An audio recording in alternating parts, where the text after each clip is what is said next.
नमस्कार।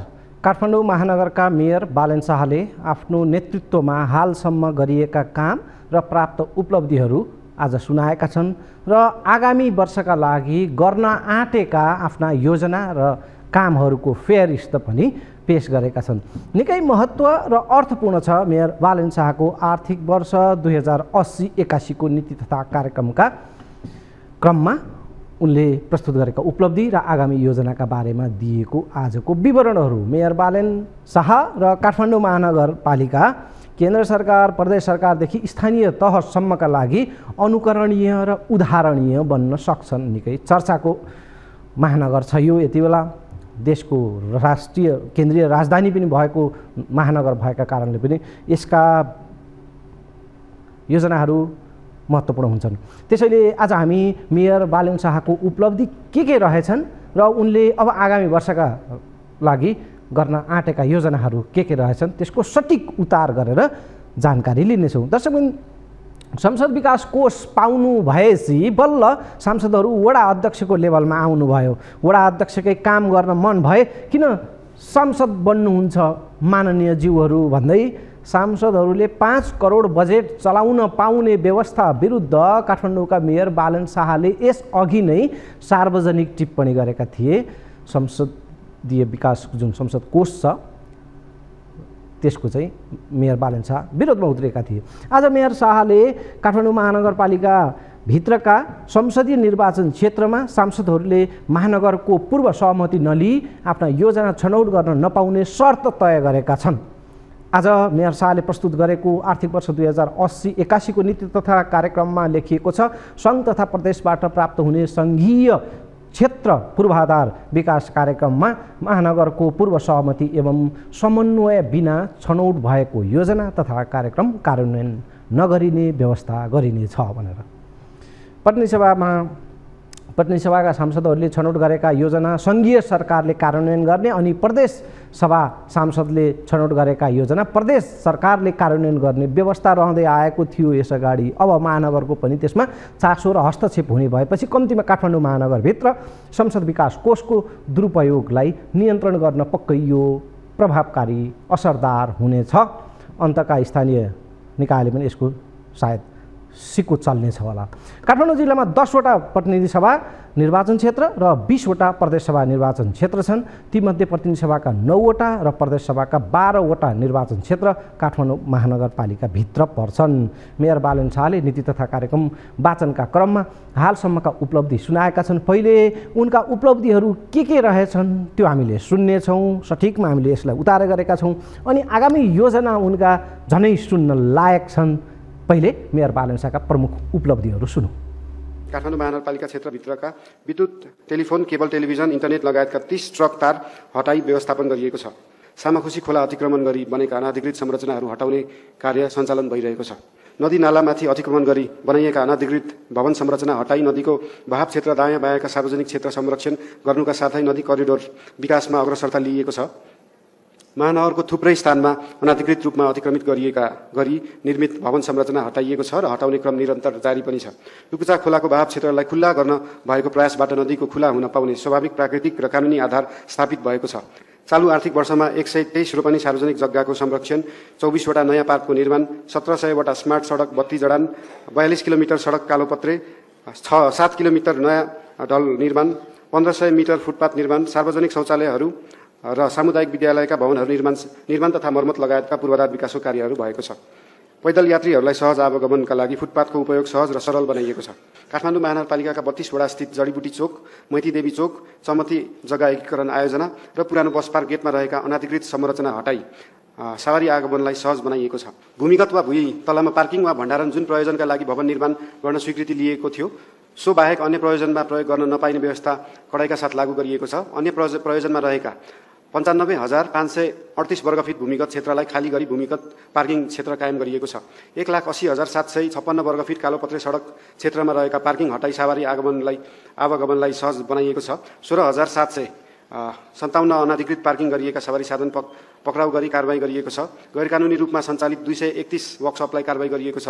1020 सडक अतिक्रमण नियन्त्रण गरिएको छ। 2093 अनाधिकृत फोहोर मैला गरे बापत कारबाही गरिएको छ। 270 आगलागी नियन्त्रण भएको छ। 16570 अनाधिकृत संरचनाहरू हटाइएको छ। 18983 वटा होर्डिङ बोर्ड तथा परिचय पाटी हटाई शहरी सुव्यवस्थापन तथा सौन्दर्य कायम गरिएको छ। कमल पोखरी र पुष्पलाल पार्कमा वाटर एटीएम जडान गरिएको छ। महानगरपालिका क्षेत्रभित्र आवासीय प्रयोजनका लागि निर्मित भएका बहुतल्ले भवन अपार्टमेन्ट प्रयोग गर्ने करदाताबाट लिने सम्पत्ति करमा पुनरावलोकन गरिएको छ। असहाय बेवारिस तथा सडक सहयोग अपेक्षी मानव उद्धार उपचार र व्यवस्थापनका लागि मानव सेवा आश्रमसँग निरन्तर रूपमा सहकार्य भइरहेको छ। चालु आर्थिक वर्षमा 245 जना उद्धार गरी मानव सेवा प्रदान गरिएको छ। महानगरपालिका 16 नम्बर वडा बालाजुमा नयाँ बाणुद यन्त्र शाखा निरन्तर विस्तार गरी सञ्चालनमा ल्याइएको छ। दमकल छिर्न नसक्ने 24 वटा साँघुरा गल्लीहरूमा फायर हाइड्रेन्ट जडान गरिएको छ। शिक्षा, स्वास्थ्य, रोजगारी, उद्यमशीलता, सामाजिक विकास, युवा तथा खेलकुद, भौतिक पूर्वाधार विकास, सार्वजनिक यातायात, खानेपानी तथा सरसफाई, विपद व्यवस्थापन, न्याय निरूपण, मानव अधिकार प्रवर्धन जस्ता विषयगत क्षेत्रका लागि विशेष नीति तथा कार्यक्रम प्रस्ताव गरेका छौँ। विद्यालयहरूमा कक्षा 1 देखि 8 सम्म स्थानीय विषय नेपाल भाषाको पाठ्यक्रम अनुरूप पठन पाठन भइरहेको छ। वडा स्तरीय सामुदायिक सिकाइ केन्द्र कम्युनिटी लर्निङ सेन्टर मार्फत अनौपचारिक शिक्षा र सिप विकास प्रवर्धन गर्ने कार्यक्रम सञ्चालन गरिएको छ। बुक फ्री फ्राइडे सञ्चालनमा ल्याइएको छ। सो अन्तर्गत 80 प्रकारका सिपमूलक कार्यक्रम सञ्चालन भइरहेको छ। महानगरपालिकाको पहलमा 12970 जना विद्यार्थीलाई संस्थागत विद्यालयहरूमा छात्रवृत्ति प्रदान गरिएको छ। शहरी स्वास्थ्य प्रवर्धन केन्द्र सञ्चालन कार्यविधि जारी गरी सबै वडा कार्यालयमा चिकित्सक सहितको स्वास्थ्य प्रवर्धन केन्द्र सञ्चालन गर्न आवश्यक पूर्वाधार विकासको कार्य गरिएको छ। विपन्न नागरिकको लागि सबै अस्पतालले प्रदान गर्नुपर्ने निःशुल्क बेड सुविधा सहितको स्वास्थ्य सेवाका लागि महानगरपालिका क्षेत्रभित्रका अस्पतालहरूसँग समन्वय गरी कार्य थालिने गरिएको छ। काठमाडौँ उपत्यकाभित्र चालु आर्थिक वर्षमा हालसम्म 9176 जनालाई निःशुल्क एम्बुलेन्सको सेवा उपलब्ध गराइएको छ। निजी शौचालयहरूलाई सार्वजनिक प्रयोगमा ल्याउनका लागि पहुँच वृद्धिका लागि सुरुवात गरिएको छ। नेपाल विद्युत प्राधिकरणसँग सहकार्य गरी महानगर उज्यालो कार्यक्रम निरन्तरता दिएको छ। ढुङ्गे धाराको पुनर्जीवनका लागि कार्य गर्न र जमिन मुनिको पानीको पुनर्भरण सम्बन्धी अध्ययनका लागि त्रिभुवन विश्वविद्यालयसँग सहकार्य गर्न समझदारी MOU भएको छ। महानगरवासीको गुनासो तत्काल समाधान गर्न कल सेन्टरको निरन्तरता दिएको छ। हालसम्म 30,407 जनाले टेलिफोन मार्फत कल गरी 2910 जनाले गुनासो टिपाएकोमा 1652 जनाको गुनासो सम्बोधन भएको र 1258 जनाको गुनासो सम्बोधन हुने क्रम रहेको छ। महानगरपालिकाको केन्द्र तथा वडा तहमा सार्वजनिक सुनवाई गरी सेवाग्राहीबाट प्राप्त हुने सुझाव तथा गुनासो व्यवस्थापन गरिएको छ। 7600 भन्दा बढी सेवाग्राहीले निःशुल्क कानुनी सेवा प्राप्त गरिएको छ। भवन नक्सा पास प्रक्रियालाई सरल, सहज, पारदर्शी बनाउन अनलाइन मार्फत नक्सा दर्ता प्रक्रिया सुरु गरिएको छ। 5000 वर्ग फिटसम्मको नक्सा पास वडाबाट नै गर्ने प्रक्रियाको थालनी गरिएको छ। चालु आर्थिक वर्षमा 70 जना जनप्रतिनिधिहरू र 365 जना कर्मचारीहरू विषयगत तालिम प्रदान गरिएको छ। नगर कार्यपालिकाको बैठक प्रत्यक्ष प्रसारण गरिएको छ। तस्मिन काठमाडौँका मेयर बालेन शाहले शिक्षा आफ्नो 1 नम्बरको प्राथमिकतामा बताउँदै आएका छन् र मेयरले शिक्षामा निकै जोड दिएका र उपलब्धि पनि शिक्षा क्षेत्रमा केही रहर लाग्दो देखिँदैछ। काठमाडौँको हकमा शिक्षामा चरम व्यापारीकरण रोक्न र सरकारी एवं सामुदायिक शिक्षाको गुणस्तर वृद्धिमा मेयर शाह दत्तचित्त देखिन्छन्। स्वास्थ्य उनको अर्को प्राथमिकतामा परेको क्षेत्र छ। स्वास्थ्यमा पनि चरम विकृति छ, चरम व्यापारीकरण छ। शिक्षा र स्वास्थ्यका व्यथिति हटाउन मेयर शाहले काठमाडौँमा चालेका कदम प्रदेश र स्थानीय तहमा पनि अनुकरणीय हुन सक्छन्। केन्द्र सरकारका लागि पनि काठमाडौँ महानगरका सकारात्मक पहलहरू उत्प्रेरक बन्न सक्छन्।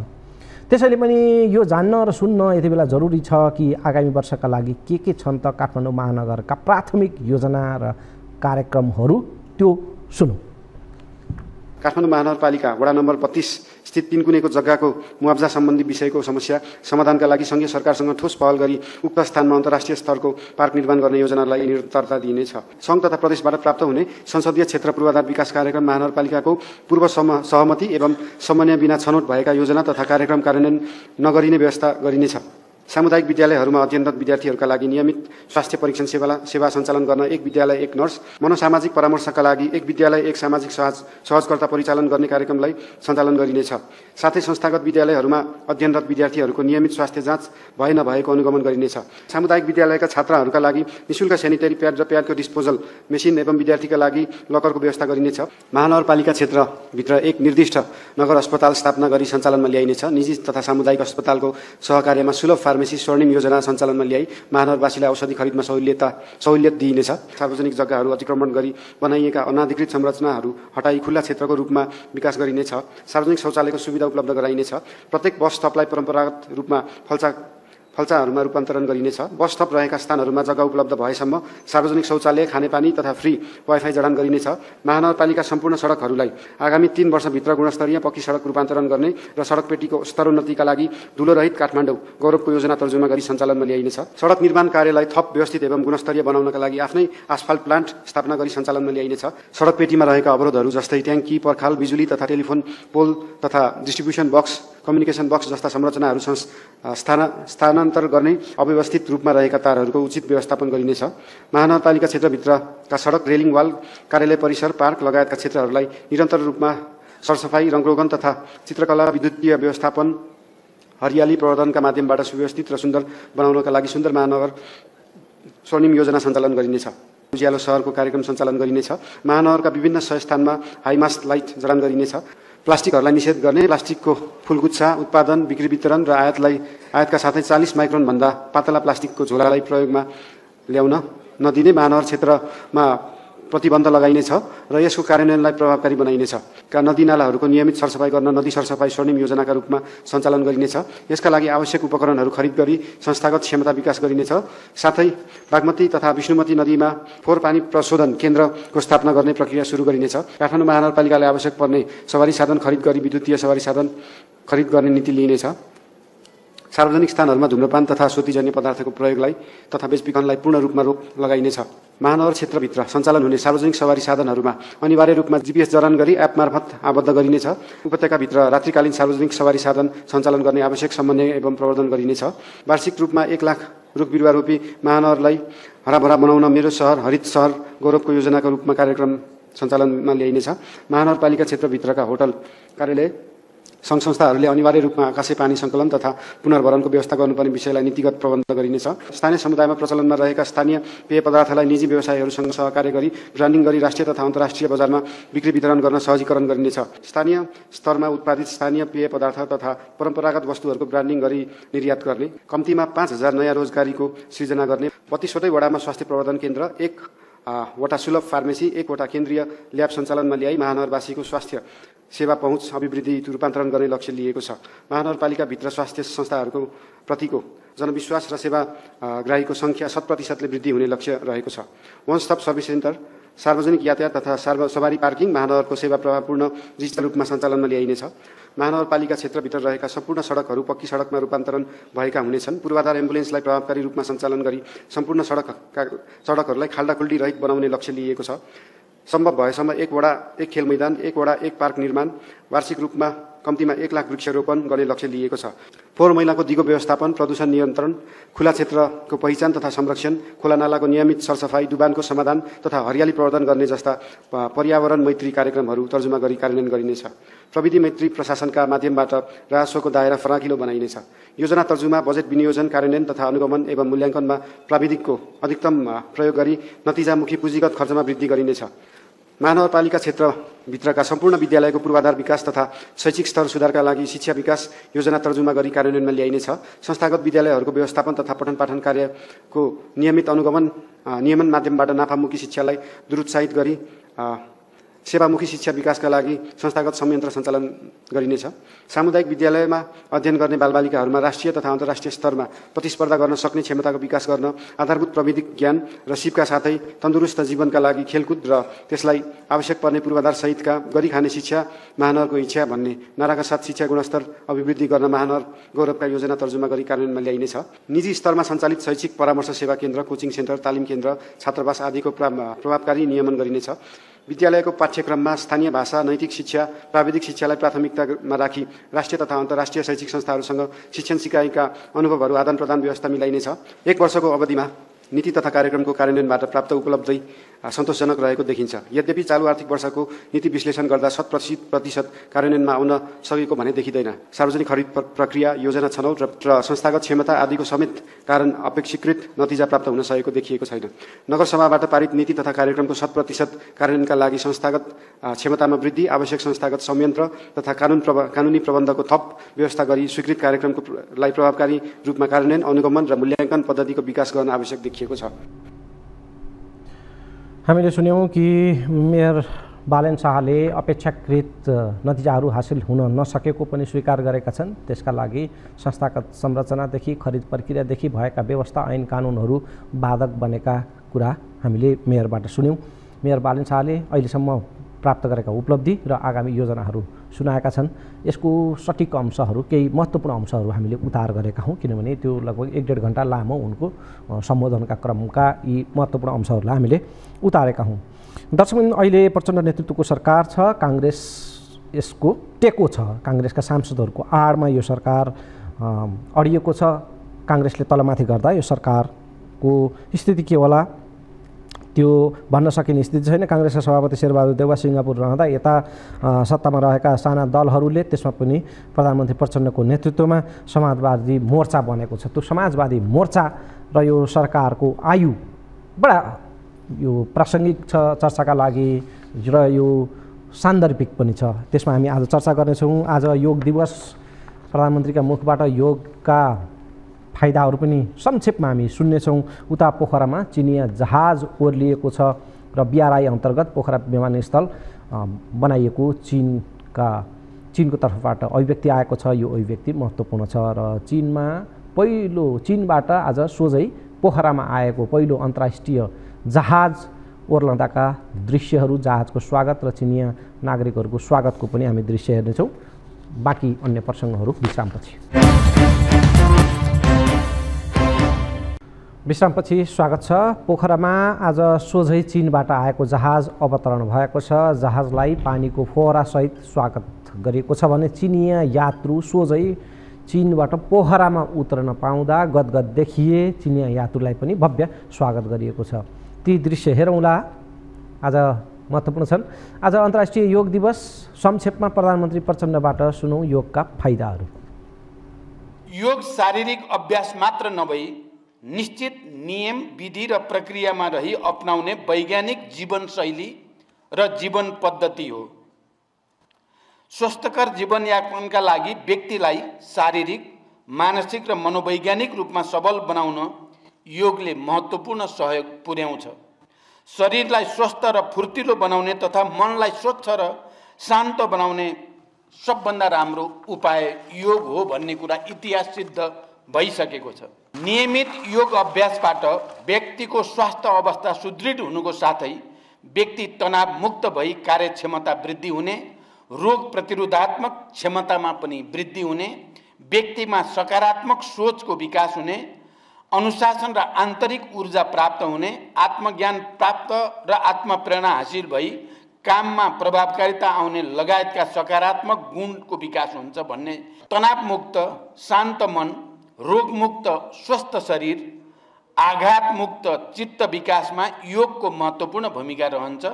योग र ध्यानका अभ्यासहरू व्यक्तिगत तहमा पुग्दा त्यसले नसर्ने रोगहरूको रोकथाम, उपचार र पुनर्स्थापनाका लागि महत्त्वपूर्ण योगदान गर्ने भएकोले अहिले नेपाल सरकारले योग र ध्यानको विषयलाई प्राथमिक तहदेखि नै विद्यालय र विश्वविद्यालयसम्म पाठ्यक्रममा समावेश गर्ने कुरा गरिएको छ। मलाई विश्वास छ नेपाल सरकारको यो निर्णयले योग र आध्यात्मिक चिन्तनको महत्त्वलाई स्थापित गर्न गुणात्मक र दीर्घकालीन भूमिका खेल्ने विश्वास सहित। दर्शकबिन, समाजवादी मोर्चा गठनको सन्दर्भमा केही समीक्षाहरू हुनेछ। त्योभन्दा पहिले पोखरामा आज चिनिया जहाज ओर्लिएको विषयमा जाउँ। सञ्चालनमा आएको 6 महिनापछि आज बुधबार चीनको चार्टर्ड जहाज पोखरा अन्तर्राष्ट्रिय विमानस्थलमा अवतरण भएको छ। पोखरा विमानस्थल सञ्चालनमा आएपछि विदेशी वायु सेवाले गरेको यो पहिलो उडान हो। पोखरा एयरपोर्टमा यो आज जहाज ओर्लिँदै गर्दाको यो दृश्य हामी प्रस्तुत गर्दैछौँ।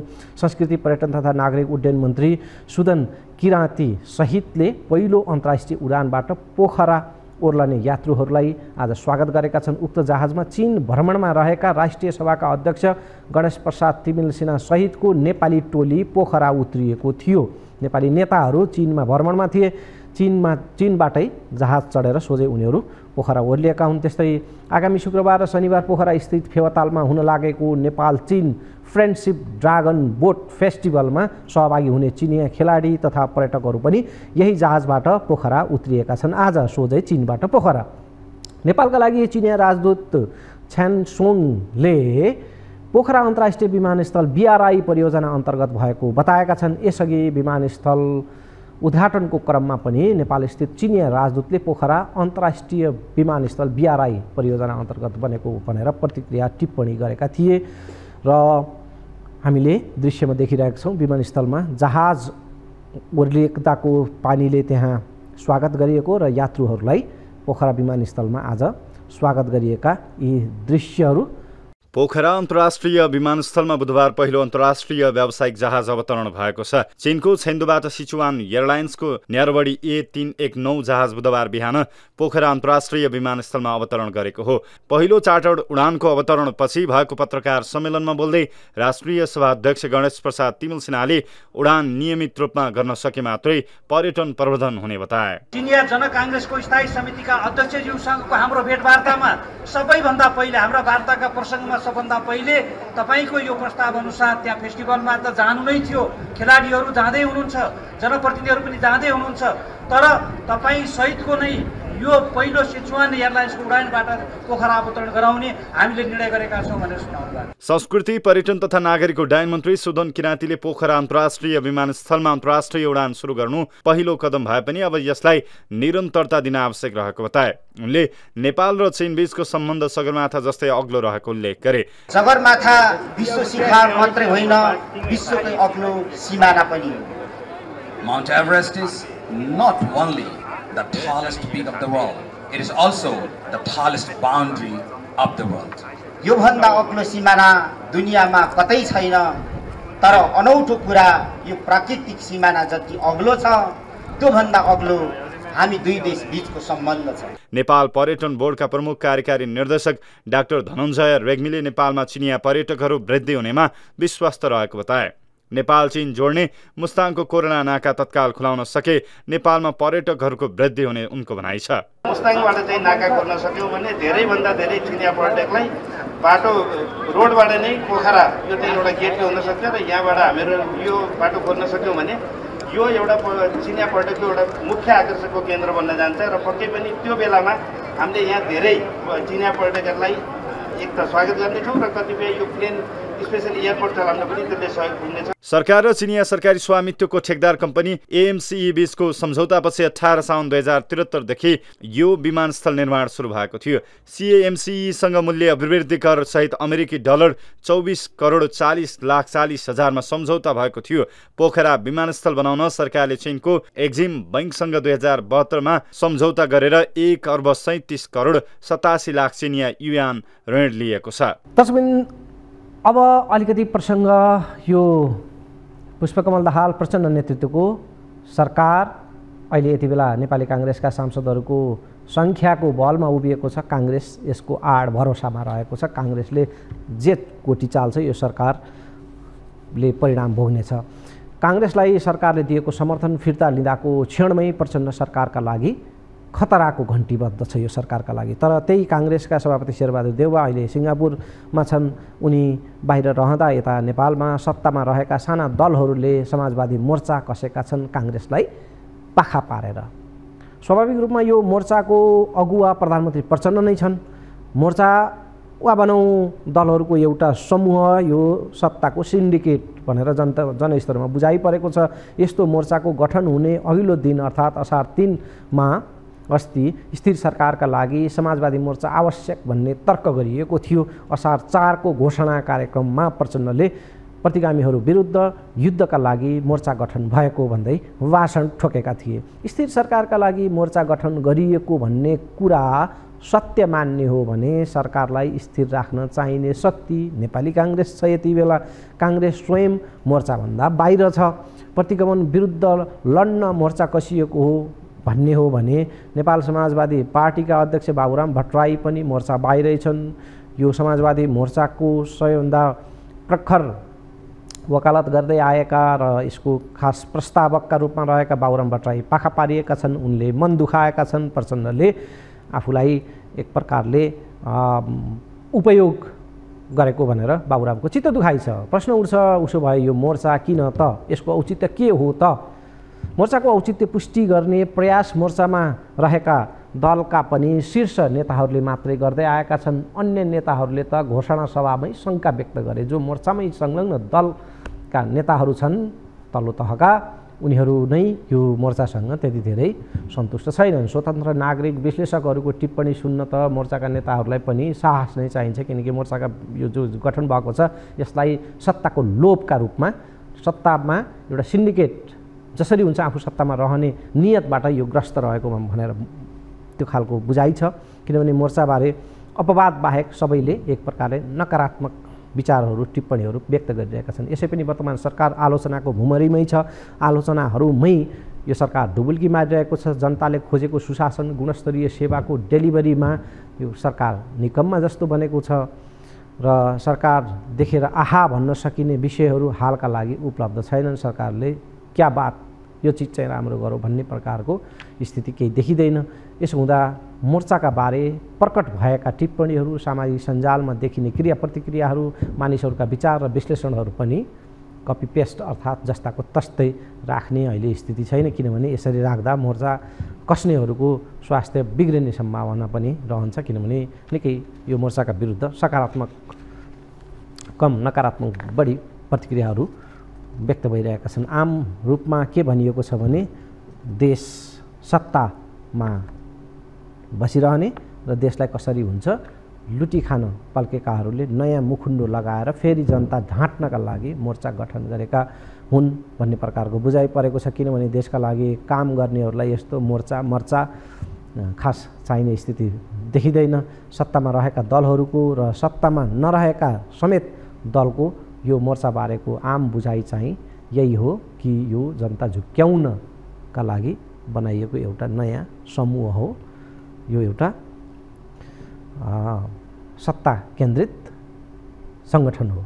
कतिपयलाई त मोर्चाको नाममै पनि आपत्ति छ। मोर्चाको नाम नै समाजवादी मोर्चा भनिएको छ। विश्वविद्यालयका प्रोफेसरहरूलाई धुलो पिठो हुने गरी कुट्ने, उद्दण्डहरूलाई जोगाउन मुद्दा फिर्ता लिएको स्थिति छ। त्यसले थप आक्रोश पैदा गरेको छ। अनि एकातिरको त्यस्तो दृश्य अनि अर्कातिर समाजवादी व्यवस्था लागू गर्छौँ भनेर वा समाजवादतर्फको यात्रामा निस्कन्छौँ भनेर यो प्रकारको एउटा मोर्चाबन्दी गरिएको छ। बेला बखत प्रधानमन्त्री प्रचण्ड भावनामा बहकिएर आफूलाई कहिले जङ्गबहादुर देख्छन्, कहिले गान्धी देख्छन्, कहिले गिरिजाको उत्तराधिकारी देख्छन्, तर उनमा कसैको पनि विशेषता खास भने देखिँदैन। उनलाई गान्धी जस्तो भनौँ भने अदालतमा परेका मुद्दा हेर्दा निराश हुने स्थिति हुन्छ। उनको पृष्ठभूमिको त के कुरा गरौँ। जङ्गबहादुरले त तिब्बतसँग युद्ध नै गरेका थिए। शत्रु देशसँग युद्ध गर्दा प्राप्त हुने गौरव देशभित्र आफ्नै दाजुभाइ लडाउन गरिने युद्धबाट कसरी प्राप्त होला।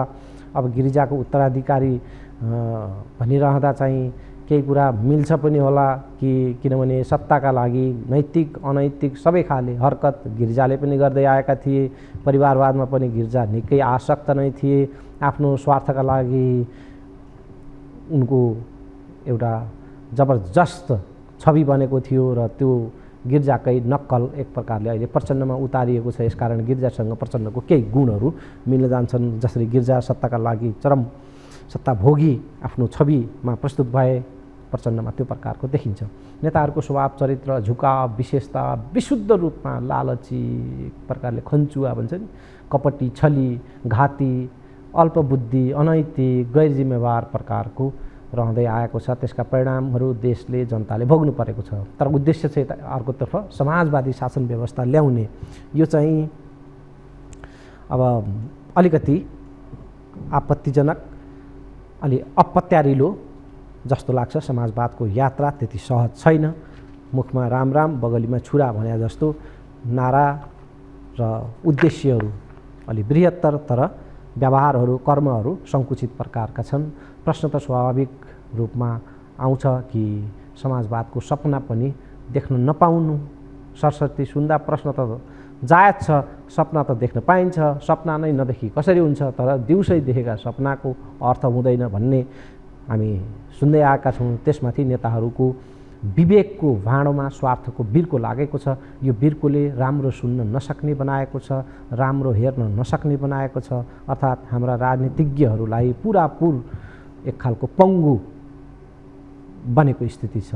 अलिकति सुन्दा नरमाइलो लाग्न सक्छ, तर सत्य यो हो कि दूरदृष्टिविहीनहरूको सपनामा कुनै दृष्टि आउँदैन। अहिले समाजवादी मोर्चाको चर्चालाई यतिमै सकौँ, समय पनि सकिएको छ। म चाहिँ बिदा हुन्छु। नमस्कार।